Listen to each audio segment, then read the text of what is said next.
बाबा साहब अम्बेडकर की स्मृति स्थल पर मनाए जा रहे भगवान रविदास जी की जयंती की आप सभी को हार्दिक शुभकामनाएं। और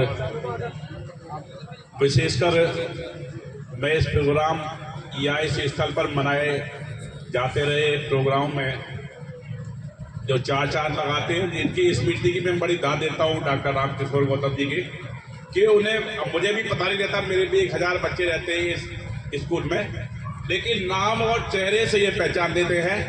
ये बहुत बड़ी मेरे लिए, तो ऐसा मैं भी हो जाऊँ तो बहुत अच्छा रहेगा। वैसे तो आज की इस जन्म दिवस पर पधारे हमारे गुरु संत जो समाज को दिशाएं प्रदान करते हैं, उन्होंने बड़े ही ढंग से अपने विचार प्रस्तुत किए हैं। मैं तो लगातार उनको और भी सुनना चाहता था, लेकिन पता नहीं लोग बागों को बड़ी जल्दी रहती है कि ऐसे विशेष अवसरों पर भी जो हमारे अपने हैं उनके लिए उनके पास वक्त ही नहीं है। ये बड़ा दुखद है। जो चंद रह गए, शायद मेरी बात मैं तो कई बार से बोलता ही रहता हूं, मुझे अवसर दिया जाता रहता है ऐसे मौकों पर। जो साथी उपस्थित हैं, मेरे ख्याल से हम सभी किसी न किसी शक्ति के आगोश में हैं, या किसी को स्रोत मानकर, शक्ति स्रोत मानकर उनकी आराधना करते रहते हैं, उन्हें पूजते रहते हैं। सबसे बड़ी शक्ति प्रकृति है। सबसे बड़ी क्यों है कि वो मनुष्य के नियंत्रण से बाहर की बात है। और जो पृथ्वी का प्राणी या मनुष्य रूप में मनुष्य नाम का कोई अमुक प्राणी उस प्रकृति को अपने वश में कर ले, अपने नियंत्रण में कर ले, तो मेरे ख्याल से ये बहुत असाधारण बात है।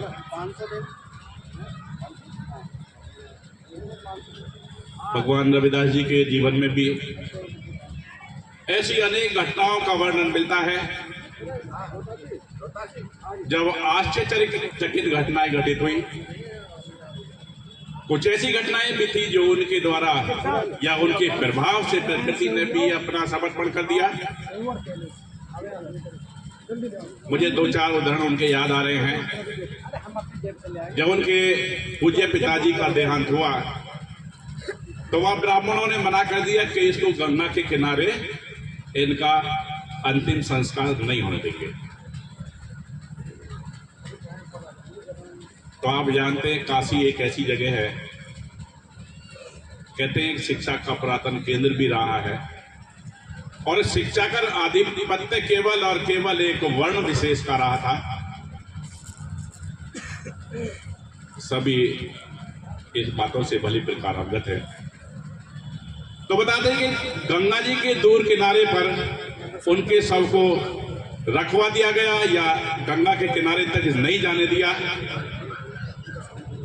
तो रविदास जी ने भी कहा, देखो जिद करने की जरूरत नहीं है, कोई बात नहीं, हम किलोमीटर दूर भी हैं तो है तो गंगा का किनारा ही। तो वर्णन मिलता है कि जैसे ही शव को उस दूरी पर रखा गया, बताते बेगमाबाद एक जगह है जैसे मैंने सुना है, तो वहीं उनका स्मरण स्थल भी है रविदास जी का। मैं बनारस गया था तो मैंने देखा। तो बताते कि गंगा जी अपने जल के स्तर को बढ़ाकर उस स्थल तक ले आई कि जहां पर पिताजी का पार्थिव शरीर रखा गया था। क्या कहेंगे इसको? कोई नियंत्रित कर सकता था उस जमाने में? अपनी विद्वता, अपने ज्ञान, अपने आलोक से उस वक्त समाज, पूरे समाज को, पूरे राष्ट्र को प्रभावित करने वाले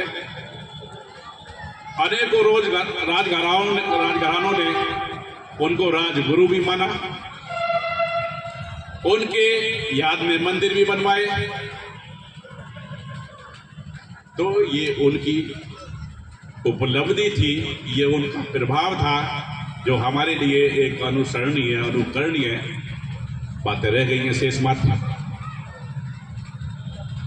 मैं आप सभी से एक वैसे तो सवाल नहीं करना चाहिए, लगभग 2500 वर्ष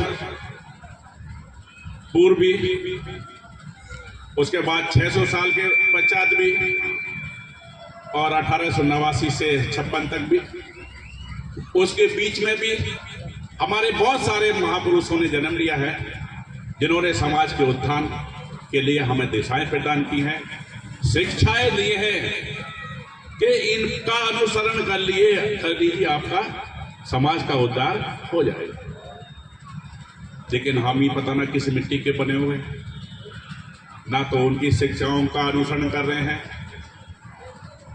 एक प्रतिमा विशेष अवसर पर कुछ भीड़ इकट्ठी हो गई, उसके बाद का कोई मतलब नहीं। और अभी भी देखो उदासीनता आप देख लीजिए। हम कह रहे हैं घर से पत्नी को मत लाओ, एक सदस्य तो आ जाओ। इतना बड़ा समाज है कि यहाँ बैठने की जगह भी ना मिलने की है, लेकिन नहीं, पता नहीं।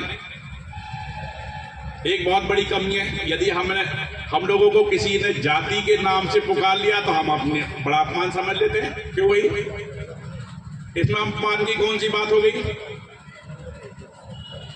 ये तो हमारी जाति है जिसपे हमें अभिमान होना चाहिए, घमंड होना चाहिए। हमें कोई चमार कह देता तो भाई गाली दे दी हमें, तो क्यों? इसका विरोध अभी तो करते हैं। अरे कहो, उसे कहने में गर्व महसूस करो। कोई ऐसी निम्नता की बात नहीं है, सारी देखिए इतनी श्रेष्ठताएं, ऐसे आदर्श, ऐसी शिक्षाएं मिलेंगी हमारे समाज के उन लोगों के द्वारा जिनकी हम जयंती मनाते हैं, जिनका अनुसरण करते हैं। दूसरे किसी भी समाज का बता दिए कि एक भी व्यक्ति ने ऐसी समानता की और मानवता की बात की हो तो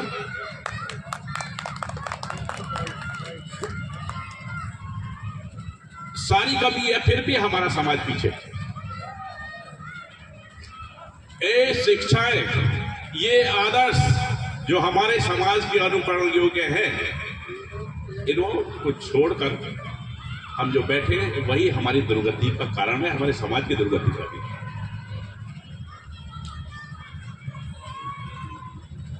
650 वर्ष पहले जब आपके संरक्षण के लिए, आपके अधिकारों के लिए कोई संविधान नहीं था, उस वक्त अपने आप को स्थापित करना, वो भी काशी जैसी जगह, साधारण बात नहीं थी, वो असाधारण। मैं विनती करूंगा, ऐसे जन्म दिवस के अवसर पर बहुत सारे हमारे महापुरुष रहे हैं। मैं अपने समाज के लोगों से यही प्रार्थना करूंगा कि उनकी शिक्षाओं का अनुसरण जरूर। अंतिम बाबा साहब कह गए, शिक्षित बनिए।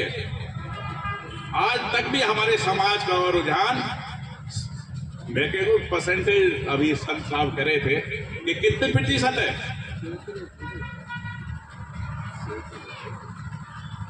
इतना सरल बनाया हुआ संविधान के द्वारा आपके अधिकारों को संरक्षित करते हुए उसका सदुपयोग करिए। नहीं, वो है ही नहीं। डॉक्टर साहब भी शिक्षा से जुड़े हुए हैं, मेरे और भी साथी यहाँ बैठे होंगे जो शिक्षा के क्षेत्र से जुड़े हैं। तो ग्रामीण शिक्षा में हम कार्य रहते हैं, वहाँ की जो पृष्ठभूमि है, जिन परिवारों के समाज के हमारे बच्चे आते हैं, वो बिल्कुल भी ठीक नहीं, मैं आपको अवगत कराना चाहता हूँ। क्योंकि समाज के होने के नाते उनके प्रति विशेष लगाव भी रहता है, वो दृष्टि में भी रहते हैं। तो ये है कि इसको कंप्लीट कैसे करूं, जो उसमें कमियां हैं उसको कैसे दूर करूं। तो मेरा प्रयास यही रहता है बच्चे से पूछता हूँ, उसके परिवार से पूछता हूँ, समाज को भी उसमें शामिल कर लेता हूँ। लेकिन कष्ट जब होता है जब उसी बालक का परिवार के, उसके परिजन और उसके अभिभावक सहयोग के लिए तैयार नहीं रहते। खैर, बातें बहुत सारी हैं, डॉक्टर साहब के पास लंबी लिस्ट भी होगी। मैं क्षमा चाहता हूँ और सभी संतों का, गुरुओं का वंदन करता हूँ। जय भीम।